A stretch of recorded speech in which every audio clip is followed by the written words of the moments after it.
Question 5 says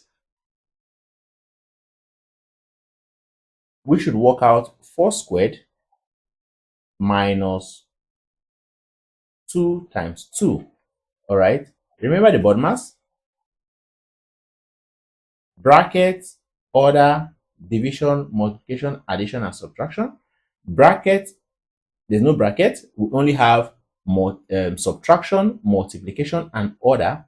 So order, multiplication, and subtraction. So we have to solve that of order, all right, which is square.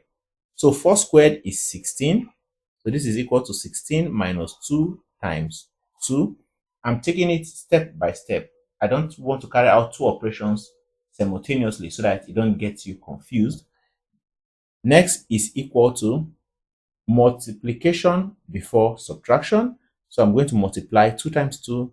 This is 16 minus 2 times 2 is 4. And this is equal to 16 minus 4 gives us 12. So 12 is our answer.